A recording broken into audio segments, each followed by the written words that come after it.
প্রত্যেকটা কথা লাউহে মাহফুজে লেখা আছে, এমনকি আপনার কার সাথে বিয়ে হবে সেটাও, কয়টা বাচ্চা কাচ্চা হবে সেটাও।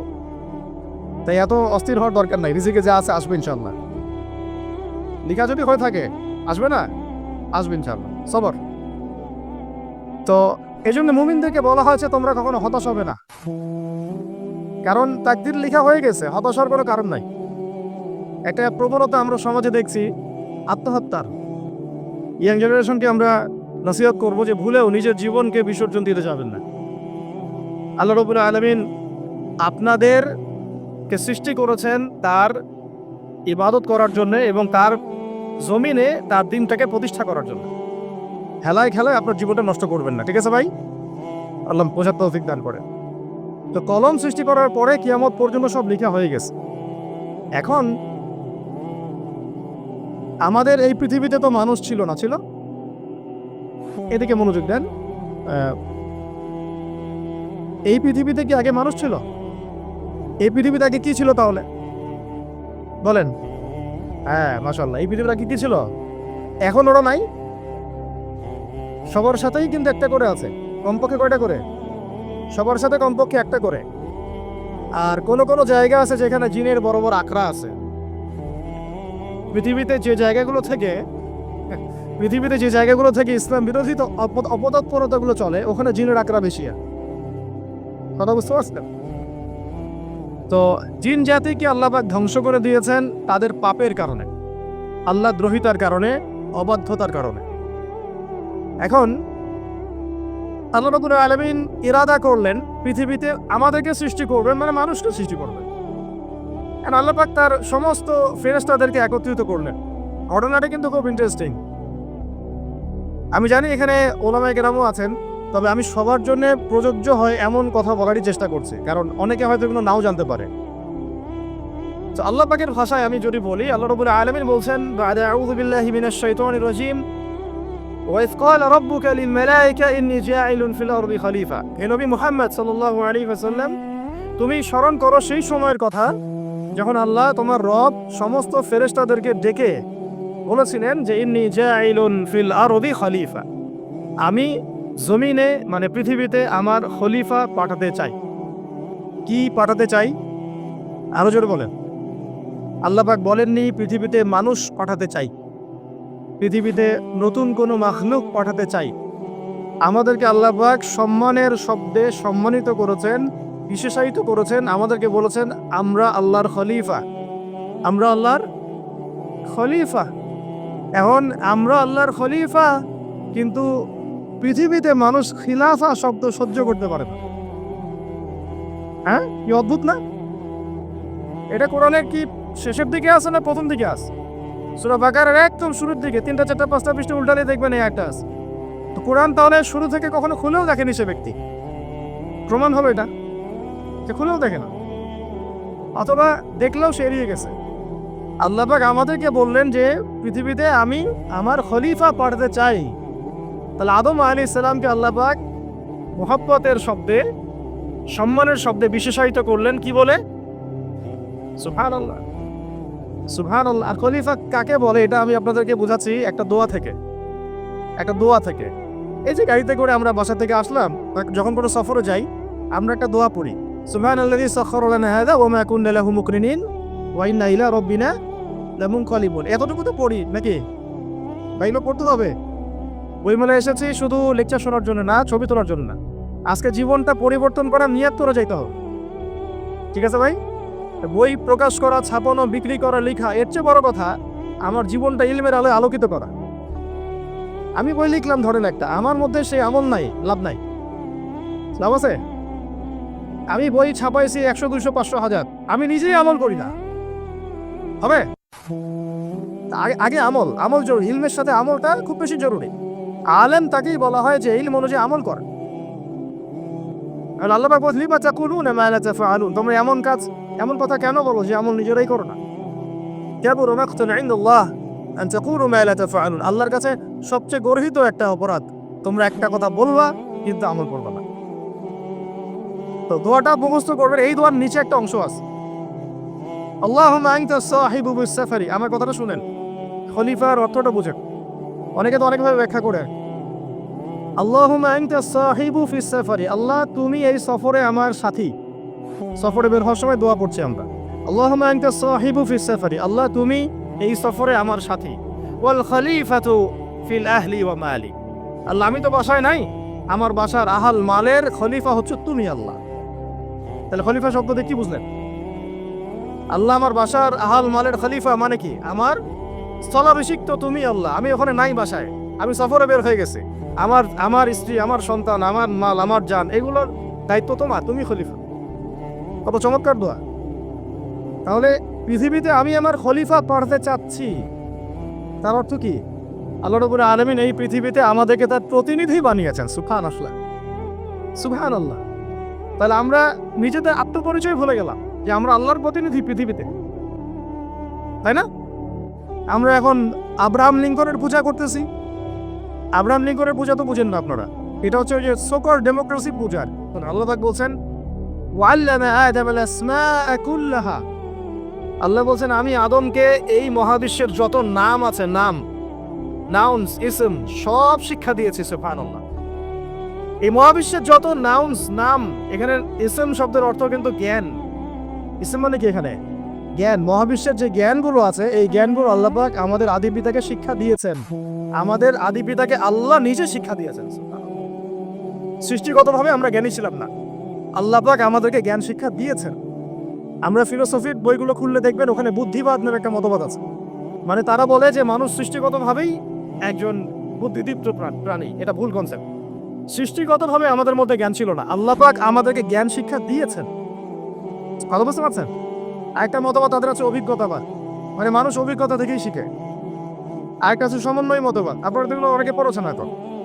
এর বাইরে যে একটা মতবাদ আছে যে আল্লাহ পক্ষ থেকে ওহী ভিত্তিক মানুষ জ্ঞান শিখে, এই মতবাদ কোনো দার্শনিকের বইয়ে স্থান পেল না। কি আফসোস, কি আফসোস। অথচ মুসলিম হয়ে দার্শনিক তারা। আমরাও পড়েছি ভাই 4 বছর এই কারণে গেলেই। কি আফসোস, আল্লাহ পাকের ওহীর পক্ষ থেকে যে জ্ঞান আসতে পারে এইটা কনসেপ্টই নাই।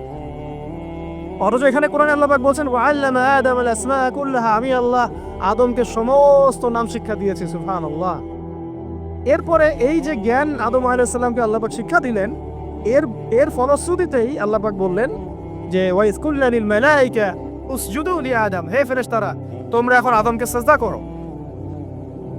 কি ফেরেশতাদেরকে দিয়ে আল্লাহ পাক আমাদের পিতাকে সিজদা করালেন কিসের মানদণ্ডে? কিসের কারণে? জ্ঞানের কারণে। জ্ঞানের কারণে ফেরেশতাদেরকে আল্লাহ পাক বললেন যে এই নামগুলো বলে দাও তো তোমরা। তারা বলতে পারলো না, তারা বললো লা ইলম আল্লাহুম্মা লা ইলমা লানা ইল্লা মা আল্লামতানা, আল্লাহ আমাদের তো সেই জ্ঞান নাই, শুধু ওইটুকু জ্ঞান আছে যা আপনি আমাদেরকে শিখিয়েছেন। তখন আল্লাহ পাক বলেছিলেন যে আমি যা জানি তোমরা তা জানো না, আমি কি বলি নাই যে আমি আসমান জমিনের গায়েবের সব খবর জানি? তখন আল্লাহ বললেন যে তোমরা সবাই সিজদা করো আদমকে। তাহলে আমাদের পিতাকে খলিফা করা হলো, জ্ঞান শেখানো হলো, আল্লাহ পাক নিজে শেখালেন, ফেরেশতার মণ্ডলীদের দিয়ে সিজদা পর্যন্ত করালেন। কিসের মানদণ্ডে? আরো আসতে বলেন, জ্ঞানের মানদণ্ডে। এখন যদি আমরা একটু প্রশ্ন ছুড়ে দেই নিজ নিজ বিবেকে, আমরা কি সেই ওহীর 10টা সূরাও শিখেছি? 10টা পারা কি পড়া হয়েছে কখনো? 10টা সূরারও কি অর্থ জানি? অনেকে তো 10টা আয়াতের অর্থ জানি না। আমরা কি সেই ওহীর 10টা হাদিস শিখেছি? তাহলে আমরা কোথায় সম্মান খুঁজতেছি? পশ্চিমাদের কাছে? বলেন। সত্যি সবচেয়ে আফসোস লাগে আমার একটা জিনিস, যে মুসলিমরা আমরা এখন আমাদের আত্মপরিচয় ভুলে যাচ্ছি, আর আল্লাহ পাক আমাদেরকে যেখানে সম্মান রেখেছেন ওইখানে সম্মান না খুঁজে আমরা অন্যের দাসত্বের সম্মান খুঁজতেছি। আল্লাহ আমাদেরকে বোঝার তৌফিক দান করে। এটা অজ্ঞতার কারণে হচ্ছে। আমাদের কাজ তাদেরকে সচেতন করা বা তাদেরকে মেসেজ পৌঁছে দেয়া। আমরা উগ্র পন্থা অবলম্বন করব না, আমরা হিকমার সাথে, প্রজ্ঞার সাথে মানুষকে বোঝানোর চেষ্টা করব। এগুলো বোঝানোর অংশ। এখন আচ্ছা, আরেকটা কথা আপনাদেরকে বলি, একটা কথা আমি মাঝখানে মিস হয়ে গেছে। এই যে আল্লাহ পাক আমাদেরকে খলিফা করে পাঠিয়েছেন, খলিফার কাজ কি? প্রশ্ন না? আমাদের কাজ কি তাও? এই কাজটা আল্লাহ পাক আবার ব্যাখ্যা করেছেন সূরা সদের মধ্যে। কোন সূরায়? সূরা সদ। সদ নামে একটা সূরা আছে, সূরা ইয়াসিনের আগে পরে পাবেন। তো এখানে আল্লাহ পাক আরো একজন নবীকে তার খলিফা বলেছেন, সেই নবীর নাম দাউদ আলাইহিস সালাম। কি নাম? আর দাউদ আলাইহিস সালাম কিন্তু এই জেরুজালেম থেকে, যেখানে এখন ওই জায়নিস্টরা বোম্বিং করে আর কি, নিরীহ মুসলিমদেরকে হত্যা করে বিগত 70 বছর থেকে, ওই জেরুজালেম থেকে কিন্তু দাউদ আলাইহিস সালাম বিশ্ব শাসন করেছিলেন। তার পরবর্তীতে তার সন্তান সুলাইমান আলাইহিস সালামও কিন্তু ওখান থেকেই বিশ্ব শাসন করেছিলেন। আর এখনকার বনু ইসরাইল দাবিদার এই জায়নিস্টরা, তারাও কিন্তু ওই ফিকিরই করছে, ওখান থেকে তারা বিশ্ব শাসন করতে চায় এবং তারা মনে করে তাদের একজন মাসিহ আসবে, সেই মাসিহ আসলে তারা বিশ্ব শাসন করবে। আমরা সেই মাসিহের নাম জানি মাসিহুদ দাজ্জাল। কি নাম? এই দাজ্জালকে ওরা ওদের সত্য মাসিহ মনে করে, আমরা জানি হচ্ছে মিথ্যা ভণ্ড প্রতারক মাসিহ, অথচ ওরা মনে করে এটা হচ্ছে সত্য মাসিহ। এই জায়গায় তারা ধোঁকা খাচ্ছে। অথচ সত্য মাসিহ হচ্ছেন ঈসা আলাইহিস সালাম, যিনি আবার শেষ জামানায় আসবেন এবং তার হাতেই এই মাসিহুদ দাজ্জাল মারা যাবে এবং তারপরে পুরো বিশ্বে আবার ওই খিলাফা কায়েম হবে, ওই যে খলিফা, ওটা সারা বিশ্বে কায়েম হবে। এই টাউন হলও বাদ যাবে না ইনশাআল্লাহ। এটা মানুষ মানতে চাচ্ছে না, কিন্তু মানুষ না মানলে কি, আল্লাহ পাকের নকশায় সব আঁকা আছে কখন কি হবে। কে কে কল্পনা করেছিল যে আজকে আপনারা বসে এখানে দিনের আলোচনা করবেন? হ্যাঁ, কল্পনা করা যায় তো? যে শব্দগুলো আপনারা বলছেন এগুলো বললেই তো নাই গায়েব, তো এখন বলছেন। কেউ কি কল্পনা করেছিল যে হঠাৎ করে এমন একটা সময় চলে আসতে পারে? কেউ কিন্তু কল্পনা করেনি, আল্লাহ পাকের নকশায় ছিল। এখানে আমাদের একটা আফসোসের কথা, এখানে মাস্টারমাইন্ড আল্লাহ রাব্বুল আলামিন। প্রকৃত মাস্টারমাইন্ড কে? আমরা ক্রেডিট নেওয়ার প্রতিযোগিতায় ব্যস্ত হয়ে আছি এখন, কার কত ক্রেডিট নেওয়া যায়। এখানে একক ক্রেডিট পাওয়ার যোগ্য কেউ না, সমস্ত ক্রেডিট কার? আল্লাহ রাব্বুল আলামিন। এটা আল্লাহর সাথে গাদ্দারি করতে চায় না, তাহলে ভুলে যাও। কারণ আমি বারবার বলেছি আপনাদেরকে, কোরআন থেকে একটা শিক্ষা আমরা শিখেছি, একটা কওম যখন মাজলুম থাকে, দুর্বল মাজলুম জুলুমের শিকার হচ্ছে, আল্লাহ পাক সেই কওমটাকে বাঁচান, কোনো না কোনো একজন ত্রাণকর্তাকে পাঠান, কোনো একটা সূরাতে আল্লাহ পাক সেই কওমকে বাঁচায় দেন। আবার যদি এই নিয়ামতটা পাওয়ার পরে ওই কওম আবার এই জুলুম শুরু করে, আবার আল্লাহ দ্রোহিতা শুরু করে, আল্লাহ পাক তার চেয়ে বড় জালেম চাপায় দিবে। কথা বুঝতে পারছেন? আল্লাহর সাথে গাদ্দারি করতে চাই না, আল্লাহ পাক আমাদেরকে বোঝার তৌফিক দান করেন। আর খলিফার কাজটা কোথায় পাবেন, কোন সূরায় ভাই বলেন? সূরা সাদে আল্লাহ পাক দাউদ আলাইহিস সালামকে খলিফা সম্বোধন করে বলছেন, ইয়া দাউদ, কি চমৎকার আহ্বান, ইয়া দাউদ, হে দাউদ, ইন্না জাআলনাকা খলিফাতান ফিল আরদ। দেখো আমি আল্লাহ তোমাকে পৃথিবীতে খলিফা করেছি। কি করেছি? খলিফা করেছে। তোমার কাজ কি শোনো, ফাহকুম বাইনান নাসি বিল হক। বোঝার চেষ্টা করে একজন খলিফার কাজ কি। খলিফা মানে আল্লাহর প্রতিনিধি, জমিনে যে দায়িত্বশীল, অন্য মানুষের উপরে যে দায়িত্বশীল, তার কাজ ফাহকুম বাইনান নাসি বিল হক, মানুষের মাঝে ন্যায় বিচার প্রতিষ্ঠা করবে, এটা তোমার কাজ। তাহলে এখন যারা আমরা এই জায়গায় আছি বা ভবিষ্যতে আসব, আরো কাল আগাতে থাকবে, সময় আগাতে থাকবে, নতুন নতুন নেতৃত্ব আসবে, সবার ফাংশন একটাই, ফাহকুম বাইনান নাসি বিল হক। আমাদের কাজ হবে মানুষের মাঝখানে কি করা? ন্যায় বিচার, বিচার ফয়সালার ক্ষেত্রে ইনসাফ করা, ন্যায় বিচার করা। তো ন্যায় বিচার তো এখন জাদুঘরে আছে নাকি? হ্যাঁ, কোনো কোনো ক্ষেত্রে আমরা চাই না যে ন্যায় বিচার জাদুঘরে যাক, আমরা চাই আবারও ন্যায় এবং সাম্যের সমাজ প্রতিষ্ঠা হোক। ইনশাআল্লাহ এরপর থেকে আমরা কোনো অন্যায় সহ্য করব না।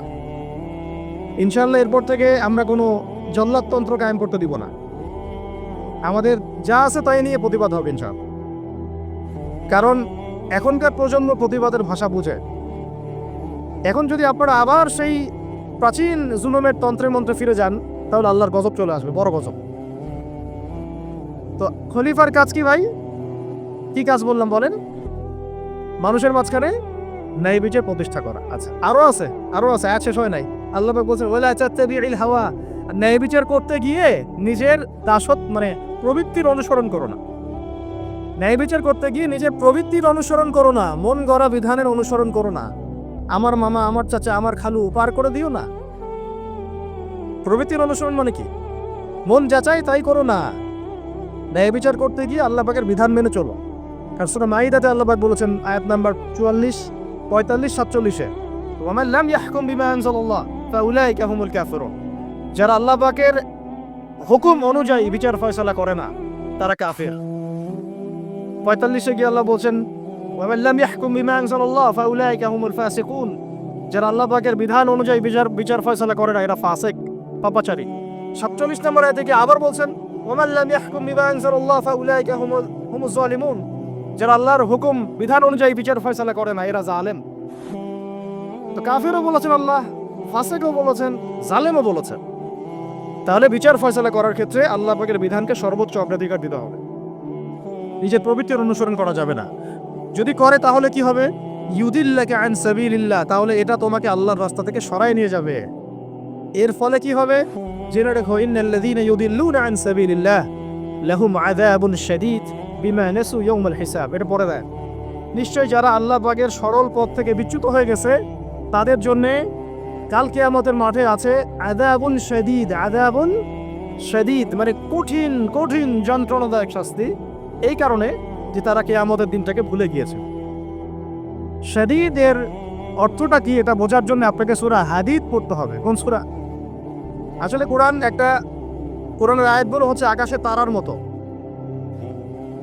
তারা দেখবেন আকাশের, তারা দেখাও সুন্নত। ইসলাম তো রসহীন ধর্ম না রে ভাই, সবকিছুই আছে এখানে। আসলে আমরা জানি না বলে আমরা মনে করি যে এখানে কোনো বিনোদনই নাই, তাই না? এই গান বাজনা না করলে কি হয়, মন শান্তি হয়, এরকম একটা ভাব। যদি আপনি কোরআনের ভিতর ঢুকে যান, আপনার হৃদয়ে এমন নূর আসবে, এমন তৃপ্তি আসবে যে ওগুলো আপনার শুনতে ইচ্ছা করবে না, আপনি কান বন্ধ করে ফেলবেন, নিজেই বলতেই হবে না। এখন কিছু নতুন ইসলামিস্ট আসছে, তারা এগুলোকে ইসলামের অন্তর্ভুক্ত বলে মনে করার দাবি করতেছে, যে এগুলোতে নিষেধ নাই, এগুলোতে নিষেধ করা হয় নাই। কতটুকু জানেন ইসলাম সম্পর্কে? না জেনে কেন কথা বলেন? নবী সাল্লাল্লাহু আলাইহি ওয়াসাল্লাম রাস্তা দিয়ে হাঁটছেন, ওই সময় তো অনেক পূজা অর্চনা ইত্যাদি হতো মক্কায়। তো এখানে ঢাক ঢোলের শব্দ আসছে, নবী সাল্লাল্লাহু আলাইহি ওয়াসাল্লাম নিজের 2 আঙ্গুল কানের মধ্যে ঢুকিয়ে দিলেন, দিয়ে পাশে একজন সাহাবী তাকে জিজ্ঞাসা করছেন হাঁটতে হাঁটতে হাঁটতে হাঁটতে, তুমি কি এখন আওয়াজ শুনতে পাচ্ছ? সাহাবী বলেন, না ইয়া রাসূলুল্লাহ, এখন আওয়াজ শুনতে পাচ্ছি না। তখন তিনি হাত কান বের করলেন। এটা নবীর সুন্নাত। আর আমরা নবীর সুন্নাতকে উল্টাইতেছি কিভাবে দেখেন, আমাদের কানেই এখন ইয়ারফোন। উনি যেটা শুনে কান বন্ধ করতেন ওইটা আমরা কানে ঢুকা রাখছি একবার। আল্লাহ আমাদেরকে বোঝার তৌফিক দান করেন। দেখেন, আমরা তো সবাই পাপী। আমার মনে হয় না আমরা কেউ নবী সাল্লাল্লাহু আলাইহি ওয়াসাল্লামের সুপারিশ ছাড়া পার পাবো, এমনটা মনে হয় না আমার। সবাই পাপী, আপনি আমি আমরা সবাই। তো যে নবীর সুপারিশ আমরা প্রত্যাশা করছি, সেই নবীর সুন্নতকে যদি এইভাবে অবজ্ঞা করতে থাকি, তাহলে কি সুপারিশ পাবো ভাই? কি মনে হয় আপনাদের? অ্যাটলিস্ট সুন্নতকে তো সম্মান করতে হবে নাকি?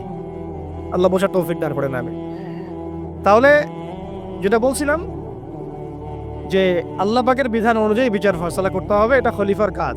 ন্যায় বিচার করতে হবে মানুষের মাঝখানে, এবং নিজের প্রবৃত্তির অনুসরণ করা যাবে না, তাহলে আল্লাহর পথ থেকে দূরে সরাই দিবে। এখানেই বললাম, শাদীদ বুঝতে গেলে আপনাকে কোন সূরা পড়তে হবে? সূরা হাদীদ। আকাশের তারার কথা কেন বললাম? যে আকাশের তারাগুলো যদি মেলাতে পারেন দেখবেন বিভিন্ন শেপ তৈরি হয়। প্রত্যেকটা তারার অবস্থানের গাণিতিক একটা ব্যাখ্যা আছে। যারা অ্যাস্ট্রোনমি নিয়ে পড়াশোনা করেন তারা জানেন, এগুলা সবাই জানবেন না। প্রত্যেকটা তারাকে আল্লাহ পাক এত সূক্ষ্মভাবে স্থাপন করেছেন যে যদি একটু সামান্য একটু ডানে বামে এগুলো সরে যায়, মহাবিশ্বের এই স্থিতিশীলতা নষ্ট হয়ে যাবে। এবং এটার কসমও আল্লাহ পাক কোরআনে করেছেন সূরা ওয়াকিয়ার মধ্যে। কোন সূরা? সূরা ওয়াকিয়াতে আল্লাহ পাক বলেছেন, ফালা উকসিমু বিমাওয়াকিইন নুজুম, আমি তারার অবস্থান স্থলের স্থিতির কসম করে বলছি। আল্লাহ পাক এর কসম করেছেন। কত গুরুত্বপূর্ণ জিনিস, ঠিক আছে? তো পরেরগুলো বললাম না। সূরা হাদীদ কেন পড়বেন? সূরা হাদীদ আল্লাহ পাক বলেছেন যে ওয়ানজালনাল হাদীরা ফীহি বাসুন শাদীদ। এটা শাদীদ বুঝাতে গিয়ে হাদীদে আসছে। আল্লাহ পাক বলছেন যে আমি আল্লাহ পৃথিবীতে আসমান থেকে লোহা নাজিল করেছি। অবাক করার বিষয় না? লোহার খোলে খুঁজতেছেন আপনারা মাটির নিচে, তাই না? আল্লাহ পাক বলছেন আমি লোহা নাজিল করেছি। আনজালনা, ঠিক যেমন ইন্না আনজালনাহু ফী লাইলাতুল কদর, আমি লাইলাতুল কদরে কোরআন নাজিল করেছি, আসমান থেকে নাজিল হয়েছে, তাই না? এরকমই ওয়ানজালনাল হাদীদা, আমি হাদীদ লোহা নাজিল করেছি। ফীহি বাসুন শাদীদ, যে লোহার মধ্যে আছে কঠিন শক্তি আছে না? আয়রন যে অণু পরমাণুগুলো, এগুলোর শক্তি সবচেয়ে বেশি না? কেমিস্ট্রিতে আপনারা পড়েছেন। তাহলে এখন আল্লাহ পাক বলছেন কিয়ামতের দিন তাদের জন্য আযাবুন শাদীদ, যারা আল্লাহ পাকের খলিফার দায়িত্ব পালন করবে না। যারা খলিফার দায়িত্ব পেয়েও ন্যায় বিচার করবে না, ইনসাফ করবে না, প্রবৃত্তির অনুসরণ করবে, ঠিক আছে, আল্লাহর পথ থেকে বিচ্যুত হয়ে যাবে, তাদের জন্য কিয়ামতের মাঠে এই শাস্তি আছে। তাহলে আমরা কি খলিফা শব্দ বুঝতে পারলাম? আমাদের পিতা যে খলিফা, এটা কি বুঝতে পারলাম? তাহলে এখন বলেন তো, প্রত্যেক নবী কি আল্লাহর খলিফা ছিলেন না? ছিলেন কি না? প্রত্যেক নবী কি আল্লাহর বিধান দিয়ে বিচার ফয়সালা করেন নাই? মানুষের মাঝখানে ইনসাফ করেন নাই? ন্যায় বিচার প্রতিষ্ঠা করেন নাই? এরপরে সাহাবায়ে কেরামের যুগে তারা কি ন্যায় বিচার প্রতিষ্ঠা করেন নাই? তাহলে হঠাৎ করে কি হলো বিশ্ববাসীর মধ্যে যে একেবারে কোরআন হাদিস এর মৌলিক বিষয়গুলো, এগুলো সব পাশ কাটিয়ে আমরা মানব রচিত বিধানগুলোর দিকে চলে গেলাম? রহস্যজনক না বিষয়টা? এটা হচ্ছে দাজ্জালীয় একটা শাসন আসতেছে সামনে। দাজ্জাল নিজেকে খোদা বলে দাবি করবে, সে সমস্ত মানব জাতিকে বুঝাবে যে সেই খোদা, নাউযুবিল্লাহ। সে অনেক দিলকি দেখাবে, মানুষকে তার দিকে টেনে নিয়ে আসবে। এমনকি সে এক হাতে জান্নাত এক হাতে জাহান্নাম নিয়ে ঘুরবে। নবীজি বলেছেন, যে তার জান্নাতে প্রবেশ করবে ওটাই তার জাহান্নাম, আর যে তার জাহান্নামে প্রবেশ করবে সেটাই হচ্ছে জান্নাত। তাহলে পুরো বিশ্ববাসীকে আল্লাহ থেকে দূরে সরিয়ে একটা গডলেস ওয়ার্ল্ডে রূপান্তরিত করার একটা তৎপরতা চলছে, লক্ষ্য করতেছেন না?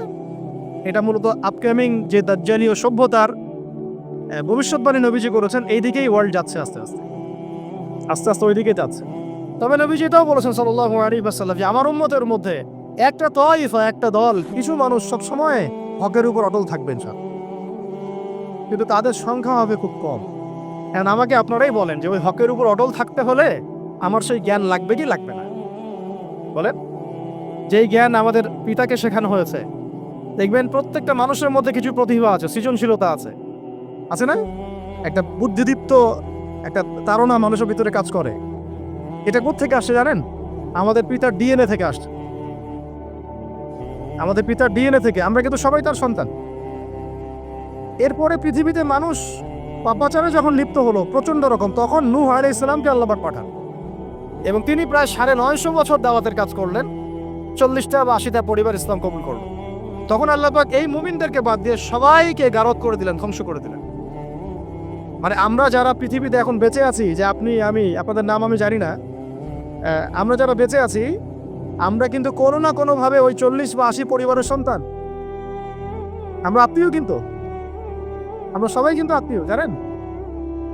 40টা বা 80টা পরিবার বাদ দিয়ে বাকি সব মানুষকে আল্লাহ পাক ধ্বংস করে দিয়েছিলেন নূহ আলাইহিস সালামের মহাপ্লাবনে। ঘটনা জানেন না? 40 বা 80টা পরিবারকে বাদ দিয়ে বাকি সবাইকে আল্লাহ পাক ধ্বংস করেছেন ওই মহাপ্লাবনে। তাহলে এখন এই বিশ্বে যত মানুষ আছে তারা কয়টা পরিবারের সন্তান? ওই 40-80। আমরা কোনো না কোনোভাবে একে অপরের আত্মীয় হই। মুসলিম অমুসলিম সবাই, মুসলিম অমুসলিম সবাই। আমরা যে অসাম্প্রদায়িকতার কথা বলি না, এই শব্দটাকে ভালো অর্থে নেওয়া যায়। কি অর্থে? অন্যান্য ধর্মাবলম্বী মানুষ যারা, তারা তাদের ধর্ম স্বাধীনভাবে পালন করবে, কোনো সমস্যা নেই। আমরা তাদের এই কাজে বাধা দিতে যাব না। একইভাবে আমরা আমাদের ধর্ম স্বাধীনভাবে পালন করব, তারা এখানে কোনো বাধা দিতে পারবে না। সিম্পল। তারা তাদের উৎসব তাদের মতো পালন করবে, আমরা আমাদের উৎসব আমাদের মতো পালন করব। না আমি মূর্তি পাহারা দিতে যাব, আর না আমি মূর্তি ভাঙতে যাব। সিম্পল। আমি পাহারাও দিতে যাব না, ভাঙতেও যাব। সিম্পল। আমরা কি কুরবানিতে তাদেরকে বলতে পারবো ভাই আসেন আমার বাসায় দাওয়াত খান? এটা হয় কখনো? লাকুম দীনুকুম ওয়ালিয়া দিন। আপনাদের দিন আপনাদের, আমাদের দিন আমার। সিম্পল। এই অর্থে ঠিক আছে, কিন্তু সব ধর্ম মিলে যে নতুন ধর্ম বানানোর চেষ্টা করা হচ্ছে বাংলাদেশে, এটা ঠিক নাই। এটা শুভঙ্করের ফাঁকি। সব ধর্ম মিলে নতুন ধর্ম করার কোনো সুযোগ নাই। আমরা সবাই এক পরিবারের সন্তান। এখন আমাকে বলেন, নূহ আলাইহিস সালামের একটা ছেলে ছিল, নাম জানেন? কি নাম বলেন? না না, মাশাআল্লাহ। কয় ছেলে ছিল তার? হ্যাঁ না, মূলত চারজন সন্তান থেকে বড় বড় 4টা গোত্র সৃষ্টি হয়েছে। শাম এক সন্তানের নাম কি? এটাকে কেন্দ্র করে এই যে সিরিয়ান কন্টিনেন্টে, পুরো প্যালেস্টাইন, সিরিয়ান, অ্যারাবিয়ান কন্টিনেন্টে যত মানুষ, তার বংশধর। ঠিক আছে? হাম, একটা সন্তানের নাম হাম।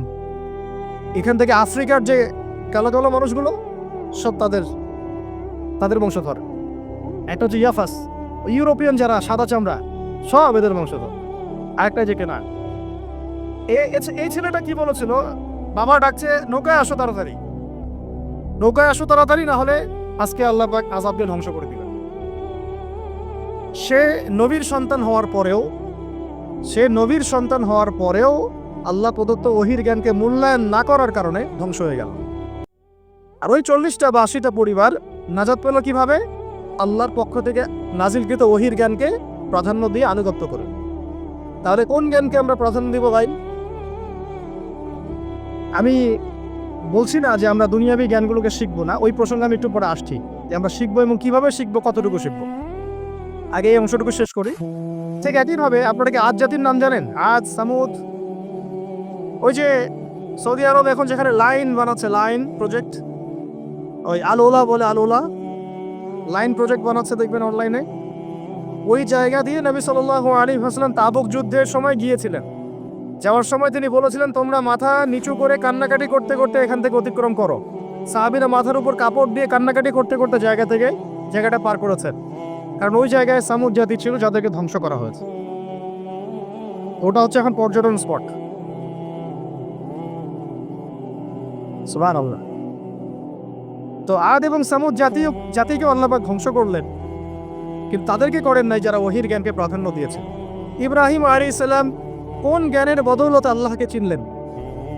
মানব রচিত জ্ঞান নাকি আল্লাহ পক্ষ থেকে নাজিলকৃত জ্ঞান? বলেন।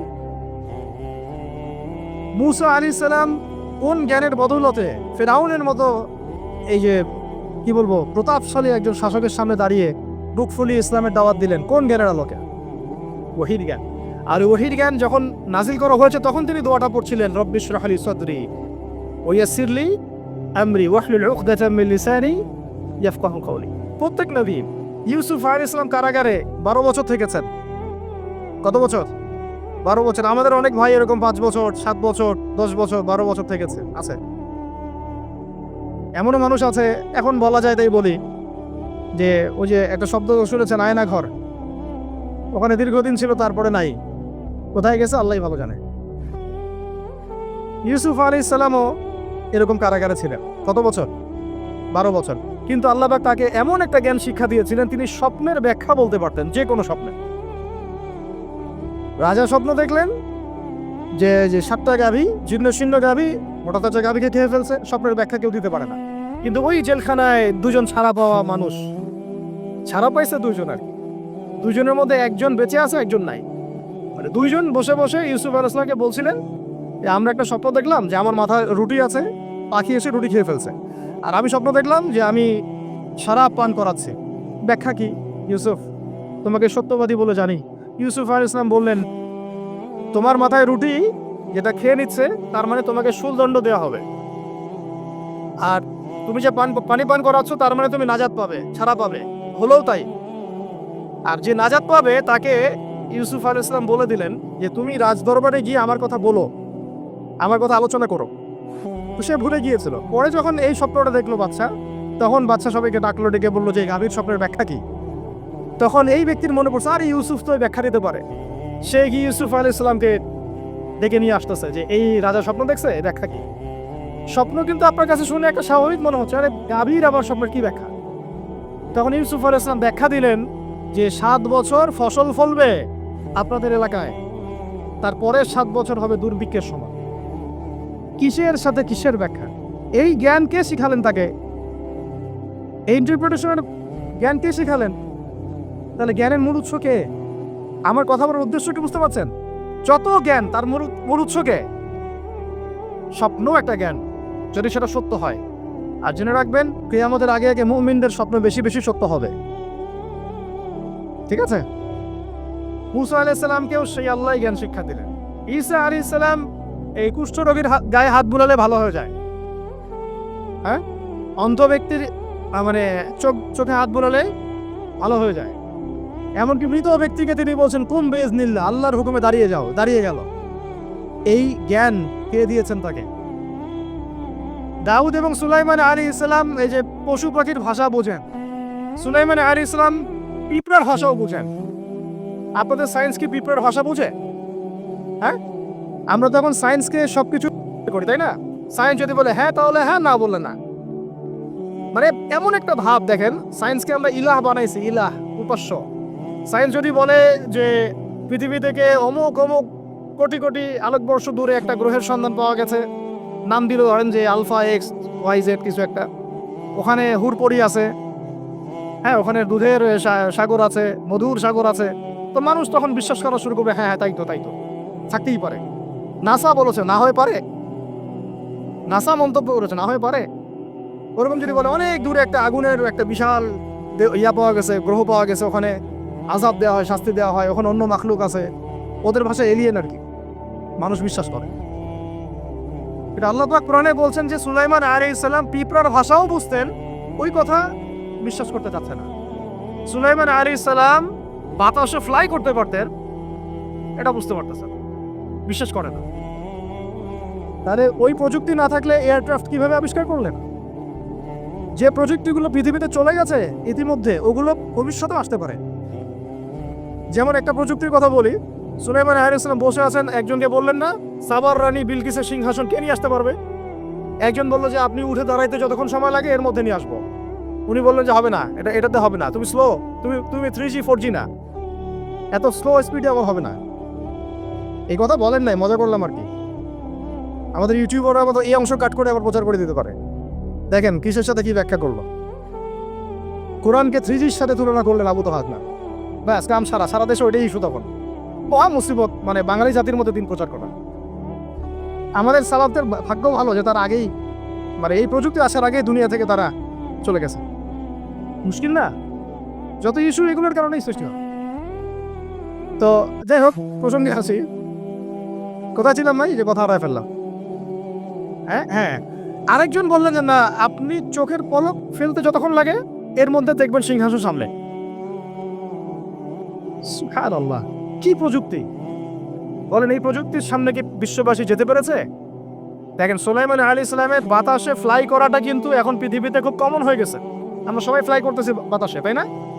যদি আপকামিং কোনো সময় আপনি দেখেন যে এইরকম চোখের পলকেই একটা বস্তু আরেকটা জায়গা থেকে এক জায়গায় চলে আসতেছে, আমি অবাক হব না ইনশাআল্লাহ।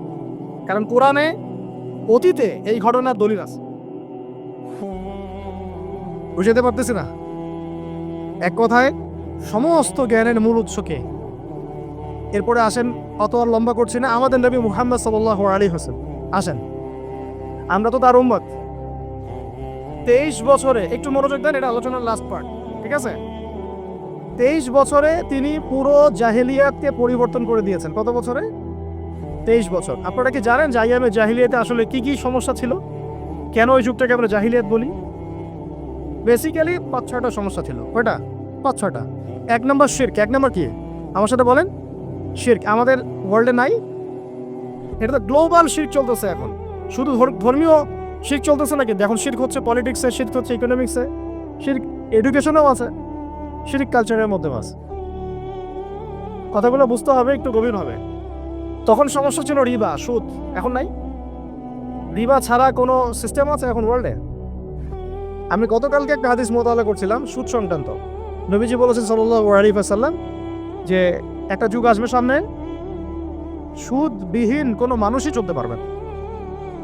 যে চলতে চাইবে তার গায়েও সুদের ছিটা ফোটা গিয়ে লাগবে। আসে নাই সেই যুগ? সুবহানাল্লাহ, কিভাবে তিনি এত স্পেসিফিকলি কথাগুলো বলতে পারেন? নিশ্চয়ই তিনি এমন একজন সত্তার কাছ থেকে জ্ঞান পেয়েছেন যিনি সব জানেন, অতীত বর্তমান ভবিষ্যৎ, তাই না? এমনকি নবীজি বলেছেন ইমামুল মাহদির সময় যে 10 জন ঘোড়সাওয়ার বের হবে এবং তারা গিয়ে খোঁজ নিতে যাবে যে দাজ্জাল বের হয়েছে কিনা। নবীজি বলছেন আমি সেই 10 জনের নামও জানি, তাদের বাবার নামও জানি। সুবহানাল্লাহ, সুবহানাল্লাহ।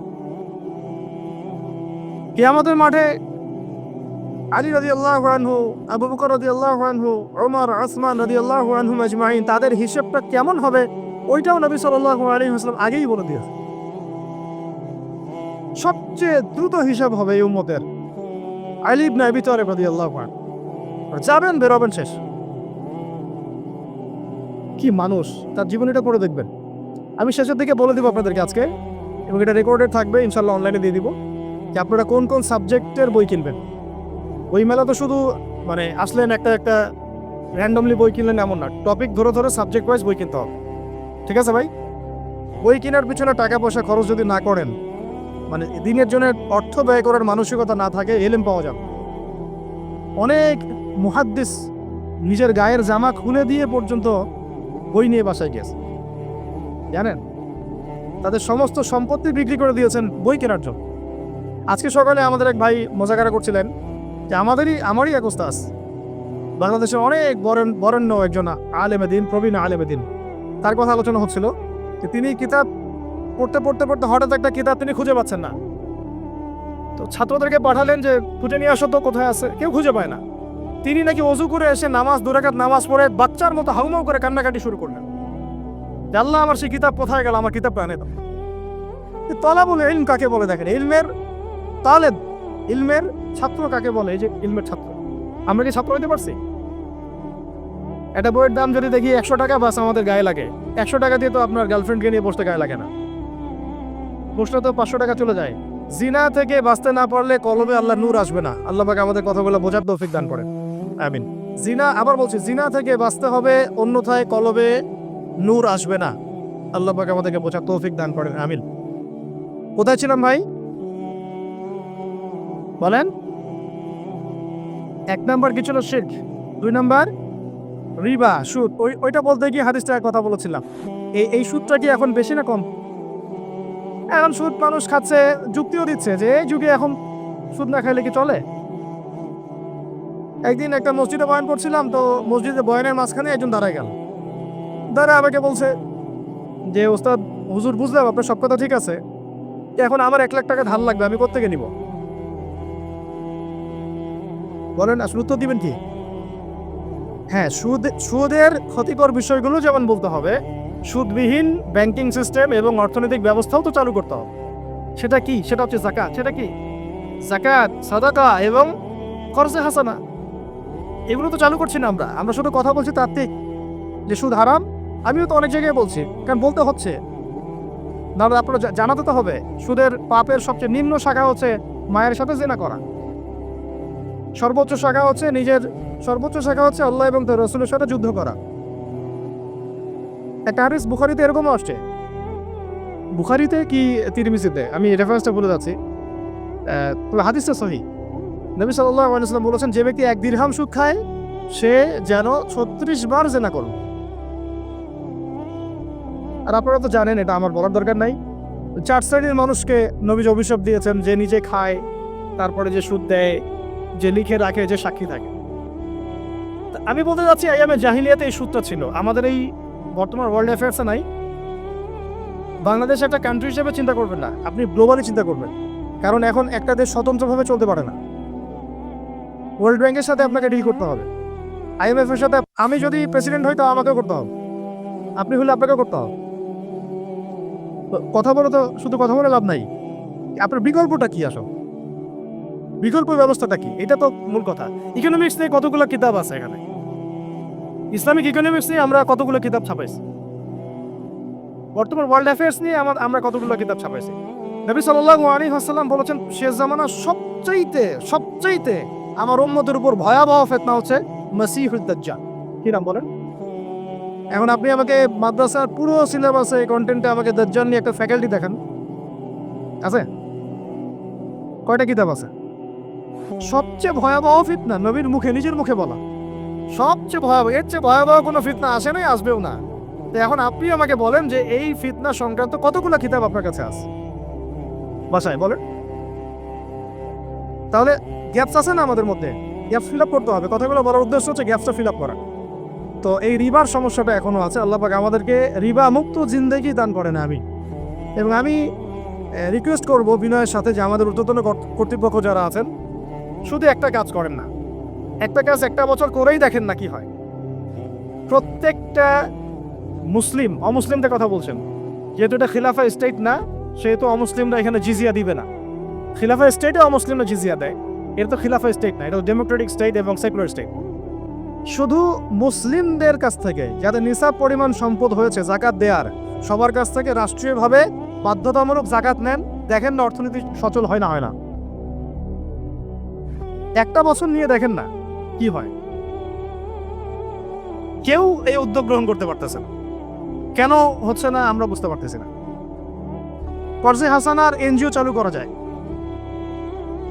আমরা অনেক সংগঠন করছি, সোশ্যাল, অরাজনৈতিক ইত্যাদি রাজনৈতিক। আমরা ইকোনমিক এনজিও খুব একটা করতে পারছি না। কিন্তু এই জায়গাগুলো দখল করে ফেলছে, দেখেন কারা কারা, নাম বলতে যাচ্ছি না।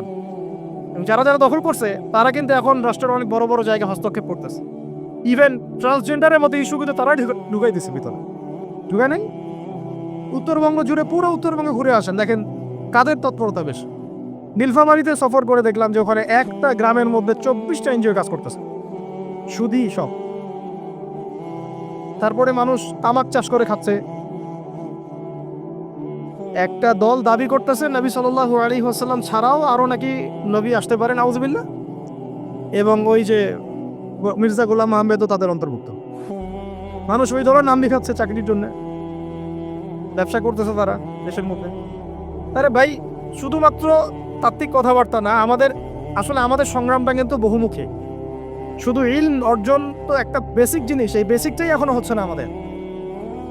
ইলম অর্জনটা বেসিক জিনিস, এটাই হচ্ছে না। এরপরে আপনার অর্থনীতি সমৃদ্ধ করা, সংস্কার করা, সমাজ সংস্কার করা, রাজনৈতিক অঙ্গনগুলোর মধ্যে যে অরাজকতা, এগুলোকে সংস্কার করা, কত কাজ আমাদের। কিন্তু আমরা কিন্তু একটা জায়গাতেও স্থির নাই। ইভেন একটা মাসালাতেও আমরা এক জায়গায় আসতে পারতেছি না, ঐক্যবদ্ধ হতে পারতেছি না। আমরা খুবই ব্যাকডেটেড চিন্তা করতেছি এই জায়গাতে। অথচ আমাদের উচিত ছিল এই প্রবলেমগুলোকে আরও 30-40 বছর আগেই সলভ করা। তাহলে এখন হয়তো আপনি ভালো কিছু পেতেন। আমাকে একটা প্রতিষ্ঠান দেখান যেখানে নুরানি থেকে নিয়ে, মানে নুরানি থেকে দাওরা বা ক্লাস এই নার্সারি থেকে মাস্টার্স, এরকম সিলসিলায় ইসলামিক শিক্ষা এবং জেনারেল শিক্ষাকে একত্রিত করে একটা সিলেবাস মেনটেন করে পড়ানো হচ্ছে। আমাকে কয়েকটা প্রতিষ্ঠানের নাম বলেন, আমি ওখানে আমার মেয়েকে ভর্তি করাবো। আমাকে দেন, রেডিমেড দেন, আমার ছেলেকে ভর্তি করাবো। আমরা ফিকির করতেছি না। এটা হওয়া উচিত ছিল বিগত 30 বছর আগেই। আমি আপনাদেরকে বলি যে প্রকাশনা সংস্থার ভাইরা আছেন অনেকে এখানে। ধরেন আমাদের রংপুরের কোনো ভাই আপনাদেরকে পুরো 1 বিঘা জমি দিল, বা ধরেন 5 বিঘা জমি দিয়ে দিল, ঠিক আছে? আর আমরা সবাই মিলে দেশবাসীর কাছ থেকে টাকা কালেক্ট করে একটা কনস্ট্রাকশন দাঁড় করে, প্রতিষ্ঠান দাঁড় করালাম, একেবারে অনার্স, মানে নুরানি থেকে নিয়ে, মানে প্লে গ্রুপ থেকে নিয়ে মাস্টার্স, এরকম ফ্যাকাল্টি আর করলাম। এখন ভাই, আপনারা যারা বই প্রকাশ করতেছেন, আমাকে কি আপনারা বই দিতে পারবেন? প্রত্যেকটা ক্লাসে আমি কোন কোন বই পড়াবো পারবেন? আমাকে কি সিলেবাস দিতে পারবেন? কথা বলেন। প্লে গ্রুপে কোন কোন বই পড়াবো আমাকে দেন, নার্সারিতে দেন, STD 1-এ দেন, 2-তে দেন, 3-তে দেন, 5-এ দেন, এভাবে আপনি আমাকে ক্লাস 10 পর্যন্ত দেন। তারপরে কি আপনি আমাকে অনার্স, মাস্টার্স, এই ফ্যাকাল্টিগুলো আলাদা আলাদা, এগুলোকে ইউনিভার্সিটি আদলে আপনি কি আমাকে সাজিয়ে দিতে পারবেন? আমরা জায়গা দিব, টাকা দিব, প্রতিষ্ঠান করে দিব। প্রকাশনা সংস্থা থেকে কি আমরা এতটুকু পেতে পারি? এবং এমন এমন আলেমের প্রোডাক্ট, যে আলেমরা সারা ওয়ার্ল্ডকে ডিল করতে পারে, মানে ইন্টারন্যাশনাল স্কলার। এখান থেকে যাবে UK থেকে দাওয়াতি কাজ করে আসবে, অস্ট্রেলিয়া গিয়ে দাওয়াতি কাজ করে আসবে, মালয়েশিয়া গিয়ে দাওয়াতি কাজ করে আসবে, আন্তর্জাতিক মানের আলেম। আমরা কি জেনারেল শিক্ষিত ব্যাকগ্রাউন্ড থেকে তৈরি করতে পারবো? পারছি কি? আর আপনারা আমাকে বলেন তো ভাই, যে কত % মানুষ জেনারেল শিক্ষিত আর কত % মানুষ মাদ্রাসায় শিক্ষিত? কাদের পরিসংখ্যানটা বেশি? তারা কি, তাদের কোনো অবদান রাখার কোনো সুযোগ নাই? এখন যদি এই ক্লাসিক্যাল পড়াশোনা না হয়, ইলমের এই গভীরতায় না যায়, এবং বড় বড় ওলামায়ে কেরামদের সোহবতে তারা না আসে, তাহলে কিভাবে তারা বিশুদ্ধ ইসলাম শিখবে আর প্রচার করবে আর প্রতিষ্ঠা করবে? তো প্রশ্ন কিছু করে গেলাম। আজকে প্রশ্নগুলো রেখে যাচ্ছে এই কারণে, যেগুলো নিয়ে আপনারা ভাববেন, যে আপনারা আমাকে একটা ইসলামিক ইউনিভার্সিটি করার মতো বইপত্র আমাকে বানায় দেন না। দায়িত্ব নেন কেউ, আপনারা সবাই মিলে দায়িত্ব নেন। আমি এখানে একটা স্কুল আছে আমাদের ছোট্ট, তোহাজিনুরাইন ইসলামিক স্কুল। এই স্কুল আমরা করেছি প্লে, নার্সারি, কেজি 1, 2, 3, 4, 5, এতটুকু। ট্রাইলিঙ্গুয়াল, মানে Bangla medium, English version, medium না, ইংলিশ ভার্সন আর অ্যারাবিক। এই সিলেবাসটুকু করতে, এই 8টা ক্লাসের সিলেবাস করতে আমাকে 7 দিন 8 দিন একেবারে বাংলা বাজার ঘাটাঘাটি করে, ওই আমরা আগে তো ইংলিশ মিডিয়ামে পড়াশোনা করতাম, ওই অক্সফোর্ডের বই ঘাটাঘাটি করো, ব্রিটিশ কাউন্সিলের বই ঘাটাঘাটি করো, তারপরে ওদের ম্যাথামেটিক্স, ওদের সায়েন্স, আবার এই মাদ্রাসার অ্যারাবিক, আবার এই সরকারি কারিকুলামের বই, এগুলো ঘাটতে ঘাটতে ঘাটতে একটা সিলেবাস আমরা দাঁড় করাতে পারছি। মাত্র 5টা ক্লাস পড়তে পারবে। এরপরে এটা করতে গিয়ে যে দেখলাম যে আসলে এগুলোর যে এত ঘাটতি আছে বাজারে, রেডিমেড কোনো প্রোডাক্ট এগুলো নাই। ঘুরে ফিরে কি সেই আমরা একই জিনিসই চর্চা করতে থাকবো, নাকি আমরা একটু বহির্বিশ্বে যেভাবে দিন প্রচার হচ্ছে এই মান দিতে পারি? এটা আমাদের উচিত না করার কাজটা? হ্যাঁ, এটা তো আমাদের হাতে রাষ্ট্রীয় ক্ষমতা নাই, থাকলে না উপরের লেভেল থেকে এগুলো করা যায় খুব সহজ। বরং উপরের লেভেলে যারা আছেন তারা তো আরো ট্রান্সজেন্ডার ঢুকাচ্ছে, আপনারা তো এলজিবিটি ঢুকাচ্ছে। তাহলে এই কাজগুলো কাদের করতে হবে? তাহলে বেসরকারিভাবে করতে হবে। এখন আমরা যারা বইকে ভালোবাসি, জ্ঞানকে ভালোবাসি, আল্লাহকে ভালোবাসি, রাসূলকে ভালোবাসি, চাই যে আমরা যা করছি আমাদের পরের প্রজন্মটা মানুষের মতো মানুষ হোক। কাজ কি কম না বেশি আমাদের বলেন? সেক্ষেত্রে কাজগুলো কিন্তু ওইভাবে হচ্ছে না ভাই। একটা বিষয়ের বই সবাই ছাপাচ্ছি, কেন? কি দরকার আছে? একটা বিষয়ের বই আমি সবাই ছাপাচ্ছি। একটা জিনিস, একটা হিস্ট্রির একটা কিতাব অনেকগুলো প্রকাশনী আপনারা করতেছেন, একই বই ফয়জুল কালাম সবাই করতে আছে। একটা বই তাসাউফ আত্মশুদ্ধি অনেক প্রকাশনী করতেছে, কপি করতেছে। ভাই আমাদের কি কাজ কি দুনিয়ার স্বার্থ উদ্ধার করা, না আমার দিনের কোনো খেদমত? আমার কথায় মাইন্ড করবেন না, আমি মাইন্ড করার মতো কথা বলছি না। আমি বলছি আপনাদেরকে আরো যেন কনস্ট্রাকটিভ হয় কাজগুলো। মানে আপনাদের সাথে আমি বসবো ইনশাল্লাহ আবার আলাদা করে, যে একটা আমাকে পুরো শিক্ষা ফর্মুলা আমাকে দিবেন, মানে প্রত্যেকটা ক্লাসের বই রেডি করে দিবেন, যাতে আমরা প্রতিষ্ঠান বানালেই একদম পুরা কমসে কম ক্লাস 1 থেকে 10 ঢেলে দিতে পারি, আমার পরিশ্রম করতে না হয়। ওখানে বাংলা মিডিয়ামের বই থাকবে, ইংলিশ মিডিয়ামেরও থাকবে, এবং অ্যারাবিক তো থাকবেই। একটা গঠনমূলক সিলেবাস, যেটা পড়লে আমার ছেলে মাশাআল্লাহ হাফেজও হবে, এদিকে মাশাআল্লাহ সে ইংরেজিতেও দক্ষ হবে, সায়েন্সেও দক্ষ হবে। এক পর্যায়ে যখন সে এসএসসি পাস করবে, সে দেখবেন যে যার রাস্তা বেছে নিচ্ছে। বেজ আমি তাকে করে দিছি 10 পর্যন্ত। এখন সে ডক্টর হোক আর ইঞ্জিনিয়ার হোক, আর না হয় যদি আল্লাহর খলিফাই হয়, কোনো সমস্যা নেই। সমস্যা আছে? এটার দরকার ছিল ভাই, আরো 30 বছর আগেই দরকার ছিল। আমরা যেটা পাই না, এটা আমাদের আফসোস। আর এই জেনারেল ব্যাকগ্রাউন্ড থেকে এইরকম জায়গায় উঠে এসে এই যে এগুলো কথাগুলো বলা বা এই কাজগুলো করা, এগুলো সবাইকে হয়তো আল্লাহ পাক এভাবে কবুল নাও করতে পারে। এর পিছনে অনেক গল্প থাকে, অনেক হিস্ট্রি, অনেক ত্যাগ, অনেক আত্মত্যাগ, এগুলো সবাই হতে পারবে না। কিছু মানুষ বের হয়ে আসছে, ডক্টর জাকির নায়েক তো সবাই হইতে পারে নাই, পারছে? তো এই জিনিসগুলো আমাদের বুঝতে হবে যে আমভাবে সবাই সবকিছু করতে পারবে না। আমাদের একটা একাডেমিক ফর্মুলা দরকার, যেখানে আমরা পড়বো, আমরা আলেম হয়ে বের হবো। পারা যাবে তো ভাই ইনশাআল্লাহ? আচ্ছা, অনেক গভীরে চলে গেছি, আপনাদেরকে মানে অনেক বেশি বিরক্ত করে ফেলতেছি আর কি। তো কথাগুলো বলার খুব মন চাচ্ছিল, তো বলে ফেললাম। আর আমরা চাচ্ছি কথাগুলো সবার কাছে পৌঁছাক, যাতে করে অন্তত বিভাগীয় শহরগুলা, অন্তত ঢাকা, রংপুর, রাজশাহী, মানে বড় বড় শহর আমাদের, চট্টগ্রাম, কক্সবাজার ইত্যাদি ইত্যাদি বড় বড় শহরগুলোতে যদি একটা করে এরকম একটা করে প্রতিষ্ঠান থাকে, যেখানে আপনি পুরো জেনারেল শিক্ষা এবং ইসলামী শিক্ষা দুটাকে সমন্বয় করে, এবং এই মানে দ্বিমুখী শিক্ষার মেরুকরণটাকে দূর করে একটা কনস্ট্রাকটিভ সিলেবাস দিতে পারেন, দেখবেন আজকে না হোক, আজকে থেকে 10 থেকে 15 বছর পরে আমাদের ছেলে মেয়েদের একটা প্রজন্ম আসবে, দেখবেন ইনশাআল্লাহ ওরা আমাদের চেয়ে অনেক ডিনামাইট হবে। এই যে আজকে অনেকগুলো আয়াত বললাম, অনেকে হয়তো জানেন না বা পড়েন নাই, ওরা বলতেই বুঝে ফেলবে কোন সূরা আছে। হবে না? সম্ভব। আর যদি না করতে পারি, তাহলে ঘুরে ফিরে ওই একই অবস্থা। ওইটা দিয়ে হবে না ভাই। এই মানে ইসলাম বিষয়টা কি, এটা এমন না যে কিছু অংশ নিলাম কিছু অংশ নিব না, এটা এমন না। নিলে ভাই নেওয়ার মতো নেওয়া লাগে। উদ্ঘুল ফিসিলমি কাফা, একেবারে পরিপূর্ণরূপে দিনে প্রবেশ করেন। সিরিয়াসলি নেন, চান্স তো একটাই। আল্লাহ পাক আমাদের কতগুলো বোঝার তৌফিক দান করেন। আর আমাদের সন্তানদের সাথে তো আমরা এটা হতে দিতে পারি না। আমরা না হয় অনেক সময় নষ্ট করে ফেলছি। আমরা এই টাউন হলে বসে চা খাইছি, আড্ডা মারছি, স্কুলে পড়ার সময়, কলেজে পড়ার সময়। এবং এখানে কি হয় না হয় আমি খুব ভালো করে জানি। এবং আমাদের সময় এমন কিছু হতো না যেটা এখন হয়। হোমোসেক্সুয়ালিটি, এখন এখানে হোমোসেক্সুয়ালিটি হয়। তাহলে বলেন এগুলো আমাদের জিম্মেদারি না? আচ্ছা, রংপুরে, অন্তত রংপুরের শহরে এরকম উদ্যোগ নিতে পারবেন কারা কারা? হাত তুলেন দেখি। আমি যে কথাগুলো বললাম, কার কার সাহস আছে? এগুলো তাত্ত্বিক কথা বলে চলে গেলে কাজ হবে না। বইমেলা একবার হয়েছে, এরপরের বইমেলা না হয় আপনাদের প্রতিষ্ঠানের ক্যাম্পাসে করবেন, সমস্যা কি? রংপুরে অন্তত পক্ষে এরকম একটা ক্যাম্পাস গড়ে তোলেন। যার যা আছে তাই নিয়ে নামেন। কারো অর্থ থাকলে, কারো জমি থাকলে, কারো বুদ্ধি থাকলে, কারো প্রকাশনা সংস্থা থাকলে, কারো টিচার প্যানেল থাকলে, আসেন রংপুরে একটা কিছু করে দেখাই। আর সবাই যদি তাকায় থাকি একজনের দিকে যে আদান ভাই করবে, অমুক ভাই করবে, তমুক ভাই করবে, তাহলে তো হলো না। কারণ আমরা তো কারো উপর নবী হয়ে আসি নাই, সবাই মিলে হাত লাগালে তখন কাজ করা যাবে ইনশাআল্লাহ। এখন এই প্রতিষ্ঠানগুলো দরকার আছে না নাই? এই গুরুত্বটা বোঝার যোগ্যতা আল্লাহ পাক আপনাদেরকে দান করেন, দোয়া করি আমি।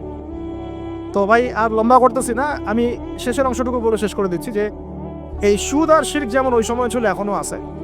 আর ওই আইয়ামে জাহিলিয়াতের সেই সুদ আপনি দেখলেন, এখন শিরক দেখলেন, মাদক আছে না নাই?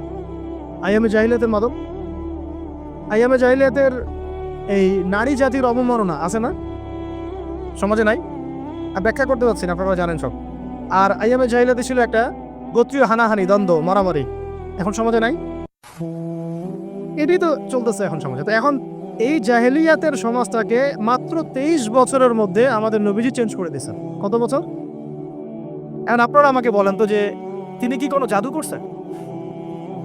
তিনি কি কোনো জাদু দেখাইছেন সমাজে এসে? মানুষকে মারছেন? মানুষকে কি তিনি মানে কঠোর ছিলেন? তিনি তার কাছে আল্লাহ ফেরেশতা আসতো, তিনি কি সেই শক্তি কাজে লাগায় একদম মানুষ সমাজের মানুষকে জোর করে ইসলাম কবুল করাইছেন? তিনি কি করছেন 23 বছরে? এটা বলে শেষ করে দিব। তবে তার আগে শুধু এতটুকু বলবো যে 23 বছর পরের মক্কাটাকে একটু দেখেন। 23 বছরের পরের মক্কাটাকে একটু দেখেন। ওই মক্কাতে কি কোনো শিরক আছে? হ্যাঁ, 23 বছর পরের মক্কা, ওখানে কি কোনো শিরক আছে? ওখানে কি কোনো সুদ আছে? কোনো মাদক আছে? বলেন, কোনো নারীর অবমাননা আছে? কোনো গোত্রীয় হানাহানি আছে? তার 23 বছর পর, 23 বছরের মধ্যে পুরো সমাজটাই চেঞ্জ করলেন কিভাবে? জাদু তো করেন নাই, মানুষকে তো অত্যাচার করেন নাই, কটু কথা বলেন নাই, এমনকি তিনি কারো গায়ে হাতও তুলেন নাই, তাই না? একটা কাজই তিনি করেছেন, সেটা হলো এই যে কোরআন এবং সুন্নাহর যে জ্ঞান, এই ওহির জ্ঞানটাকে তিনি সবার মাঝখানে ছড়াই দিয়েছেন। এই তো কাজ।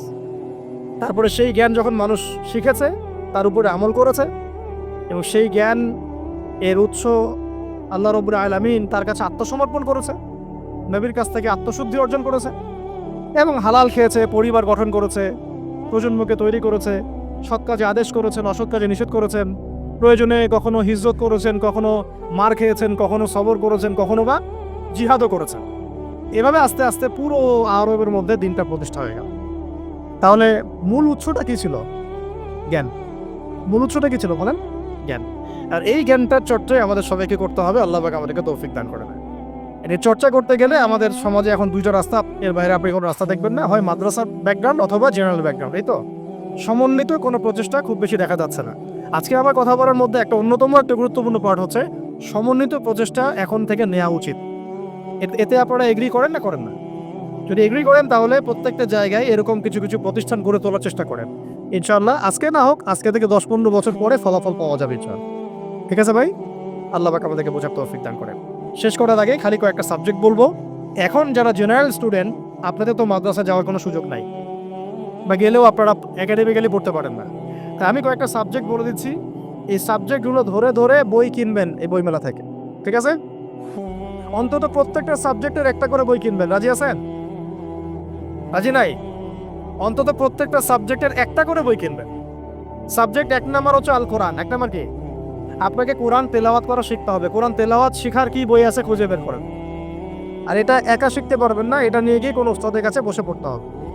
এটা খুব খেয়াল রাখবেন আপনারা। একা একা বই পড়ে কখনো আলেম হয়ে যাওয়া যাবে না, বরং তখন বিভ্রান্ত হওয়ার সুযোগ বেশি থাকবে। বই থাকবে, এটা আপনার গাইডেন্স, কিন্তু আপনার একজন মুরব্বী আলেম লাগবে। যে কোনো কাজ মুরব্বীদের সাথে মাশওয়ারা না করে করলেই সমস্যা। কারণ আমরা তো দিন সম্পর্কে তেমন কিছু জানিই না রে ভাই। সমুদ্রে ডুব দিলে বুঝবেন যে গভীরতা কত বেশি। এখন আমরা ডুবই দেই নাই, এই জন্য মনে হয় যে আমি সবই জানি। ঠিক আছে? ডুব না দিলে আমার কাছে মনে হয় আমি তো সবই জানি। ডুব দিলে বুঝবেন যে আপনি কিছুই জানেন না, আমি কিছুই জানি না। 1 নাম্বার সাবজেক্ট ভাই কোরআনের তেলাওয়াত শিখতে হবে। রাজি আছেন তো ইনশাল্লাহ? তাহলে এই বইগুলো কিনেন। 2 নাম্বার হচ্ছে এই কোরআনের মানে ব্যাকরণ শেখার বইগুলো কিনবেন। কোরআনের ব্যাকরণ শেখার আরবি ভাষা সাহিত্যের বই কিছু কিনবেন। এই বইগুলো আপনাকে ওস্তাদদের কাছে গিয়ে পড়তে হবে। ঠিক আছে? এরপরে কিনবেন কোরআনের কিছু তাফসির, সহজ। মনে করলে একটা তাফসির নেন সহজ। কেউ মারিফুল কোরআন কিনেছেন, হয়তো কেউ সহজে অনুবাদ হয়েছে জালালাইন একটা কিনেছেন, কেউ হয়তো তাওজিউল কোরআন কিনেছেন। একটা তাফসির বাসায় রাখেন অন্তত। ঠিক আছে? এটা হলো 3টা। 4 নাম্বার হচ্ছে হাদিসের অন্তত একটা বই কিনেন আজকে। হাদিসের সহজ কিতাব কিনবেন। অনেকে দেখা যায় যে ভাই একেবারে হেদায়েত পেয়ে সহিহ বুখারী নিয়ে বসে যান। একেবারেই গলত কাজ আপনার এটা। একেবারেই গলত কাজ। সহিহ বুখারী পড়তে গেলে 12 বছর সময় লাগে মানুষের। ওই লেভেলে যাইতে একটা মানুষের 12 বছর সময় লাগে। ওটা সবার প্রথমে ওটা খুললে তো আপনি হাদিস বুঝবেনই না। মনে হবে যে হাদিস কোরআনের সাথে সাংঘর্ষিক, এরকম মনে হবে। আর সহজ থেকে এক লাফে কি আমরা ক্লাস 10-এ যাই? আগে তো ক্লাস 1-এ ভর্তি হয়েছেন, তাহলে হাদিসের শাস্ত্রে আসছেন আগে বুখারী ধরতে গেলেন কেন? সবার আগে আপনি মৌলিক কিছু হাদিসে আরবাইন কিনেন, ফয়জুল কালাম কিনেন, আস্তে আস্তে আপনি বুলুগুল মারামে যান, রিয়াদুস সালিহিনে যান, মিশকাতে যান, আস্তে আস্তে আপনি তিরমিজি নাসাই করতে করতে সহিহ বুখারীতে যাবেন, সমস্যা নাই। ঠিক আছে? হাদিস আরেকটা বললাম, কটা হলো? 4টা 5টা। হ্যাঁ, আগে বলি কোরআন, আরবি ভাষা সাহিত্য, তারপরে তাফসীর আর হাদিস, 4টা বলেছে। 5 নাম্বার হচ্ছে সিরাত। 5 নাম্বার কি? নবীর জীবনী যে পড়ে নাই সে নবীকে চিনে না। নবীর জীবনী না পড়লে না কোরআন বুঝতে পারবে না আর হাদিস বুঝতে পারবে। তো নবীর জীবনের অন্তত একটা বই কিনে যান এখান থেকে, অন্তত একটা। 60টা কি 70টা নবীর জীবনী আছে এই বইমেলাগুলোতে, খুলে দেখেন। আমার কাছে সবগুলোই আছে। এই চট্টগ্রামে ভাইরা যখন ছিলেন লালখানে কয়দিন আগে, আমি ভাইদের কাছ থেকে বই কিনেছি, নিজে কিনেছি প্রায় 70,000 টাকা একদিনেই। আর ওনারা আমাকে হাদিয়া দিয়েছেন মনে হয় আরো 30,000 টাকার হবে। তো এক পুরো বই ব্যাগ গাড়ি ভর্তি। তো প্রায় 60, আমি গুনে দেখলাম যে প্রায় 50 থেকে 60টা সিরাতের কিতাব আছে বাজারে। একটা তো কিনেন অন্তত, একটা সিরাতের কিতাব তো অন্তত কিনেন। তারপরে ইসলামের ইতিহাসের বই কিনেন। 6 নম্বর ইসলামের ইতিহাসের বই কিনেন। 7 নম্বর ইতিহাস না জানলে কিন্তু আমরা শেকড় চিনতে পারবো না। 7 নম্বর হচ্ছে এই 4 খলিফার জীবনী, সাহাবীদের জীবনী, তাবেঈনদের জীবনী, ইমামদের জীবনী, এগুলো কিনেন। 8 নম্বর হচ্ছে ইসলামী অর্থনীতির কিছু বই কিনেন, ইসলামী অর্থনীতি। 9 নম্বর হচ্ছে এই ইসলামিক জিওপলিটিক্সের কিছু বই কিনেন। এই বইগুলো কিছুটা কম, আমি এটা ভাইদেরকে বলবো যে এগুলো ছাপানোর চেষ্টা করেন বেশি বেশি। আর 10 নম্বর হচ্ছে ইসলামী ফিকহের যে মাসলা মাসাইলগুলো জানার জন্য কিছু বই আছে, এইগুলো। এই 10টা সাবজেক্টের বই একটা একটা করে কিনে বাসায় চলে যান। আর একটা নসিহত করব, বরেণ্য আলেমদের বই পড়বেন। মানে আমি একটা বই ধরেন কালকে বের করে ফেললাম, ভাই আবু তো আদনান ভাই লিখছে বলেই যে আপনাকে ওটা কিনতে হবে জরুরি না, এটা জরুরি না। সবার আগে আপনি বড় বড় বরেণ্য আলেমদের বইগুলো আগে পড়বেন। তারপরে আপনার একটা মেজাজ এমনি তৈরি হয়ে যাবে যে কোনটা হক আর কোনটা বাতিল, এটা আপনি নিজেই বুঝতে পারবেন তখন। এখন হয়তো বুঝতে পারবেন না। তাই এই যে সেলিব্রিটিজম দেখে বই না, বড় বড় ওলামায়ে কেরামদের বইগুলো, আর আমি বলবো সালাফদের বইগুলো, যারা অনেক আগে চলে গেছেন, ওই সালাফদের বইগুলো আগে কিনেন, আগে পড়েন, ওই মেজাজটা তৈরি হোক, তারপরে আপনি অন্য ভাইদের বইও পড়তে পারেন, সমস্যার কিছু নাই। কারণ এখন দেখা যাবে কোনো ভুল হলে আপনি তো ধরতে পারবেন না। আমি যদি একটা বই লিখি, আমি যদি বইয়ে ভুল করি, আপনি হয়তো সেটা ধরতে নাও পারতে পারেন। কিন্তু যদি আপনি দীর্ঘদিন ধরে ওলামায়ে কেরামদের, বরেণ্য ওলামায়ে কেরামদের বই পড়ে আসেন, আপনার সহজেই আপনি বুঝতে পারবেন যে এই জায়গাটা একটা মনে হয় সমস্যা হচ্ছে। তো ফ্যান্টাসিজম দিয়ে না, একেবারে ক্লাসিক্যাল ইসলামে প্রবেশ করেন। আল্লাহ পাক আপনাদেরকে বোঝার তৌফিক দান।